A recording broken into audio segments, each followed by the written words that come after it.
Hello folks, well this is a video response to the Europol channel Brown calls for EU and US global rule. And interestingly, if you pause the video and you stop and write down some of the words what is being said, you come up with words like international economic governance, and every continent makes changes to their banking system that will open the path to shared prosperity. I don't know, I think the prosperity is a bit of I don't know, it's satire, I think. I don't know, it's funny, it's their way, it's a humorous way of whatever. And then they talk about global standards for financial regulation, and they talk about things like the rules should apply to every bank everywhere every time, with no opt out for a shadow banking system. So and then so what they're saying really is that they want whoever and he talks about a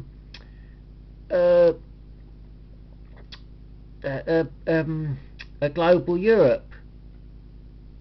Now I might have perhaps I don't teach geography like they used to. But anyway, I won't get off on that one.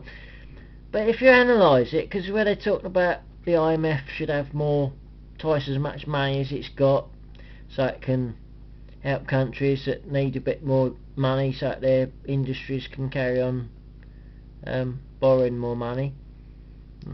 Yeah, I could get into the debt slavery side of things of this, but boiling it down, what they're doing, and they can dress it up and say, oh well, because we can try and stop poverty, and on the surface of it, if you've got, say, investments, assuming you're lucky enough to have some, and you might have lost some money, and there was a Ponzi scheme with Madoff, wasn't there, and stuff like that.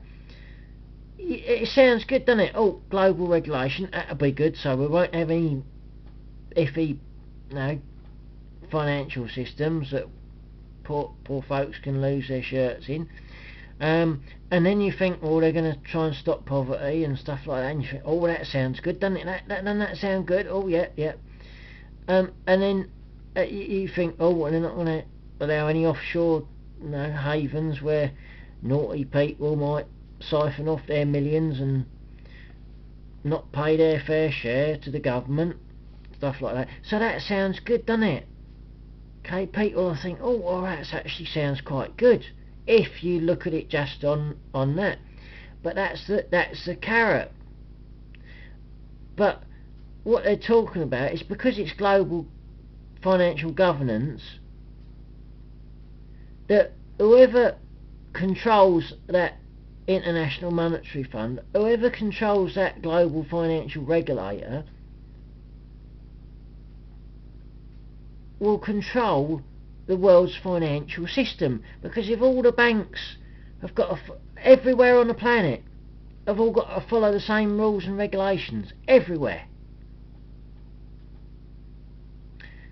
then you can control the financial system. And if you control that, you pretty much control all the governments of the world. Because the governments need money. All governments need money, because they all want to do things. And the governments need their industries and whatever, they need money, because they need to keep their people employed. And so, because they're talking about it, so that industries can keep borrowing, or we use the word lending, so it can facilitate lending to the industries, the countries. It's all about borrowed money. And one of the mates that had a little bit of a contradictory view, shall I say, he pointed out every kid in Britain is born with £20,000 worth of debt. And it's all about keeping, you're going to keep everyone in debt. And because the whole system is all globally controlled, you can't have, where Abraham Lincoln, when he wanted to fight the Civil War, he went along to the banksters and said, here, I need a bit of dosh, and they said, well, you can have these nice extortionate interest rates, mate. And he said, don't think so. And so he created his own money that was interest free. Well, if you've got all your eggs in one global financial regulated basket, that ain't going to happen. So whoever controls that system controls the world. It's a world financial government through the financial system. So, which I suppose is what the title of the title of the video. But as I say, it's just if you listen to all the words that he said, you get the gist of really what it's all about. And the bankers, I mean, they love it. I mean, I'm not talking about your high street manager down your local bank. I mean, he probably won't know any more about it than well, I've spoken to some of the people that work in the banks, and you think, you work here, but you don't seem to know how much about the banking system. It's funny, really. It's, still, I suppose, mustn't complain. Don't do any good, even anyway, does it? But certainly, I mean, it's like putting all your eggs in one basket, isn't it? But it's not. There'll still be financial crises. It'll just be global, and it'll be even worse than it is now. And then they say, oh, well, we haven't got quite enough power, we need a bit more power. If we do this, see, we should have had that, but and they just ease it in a bit more.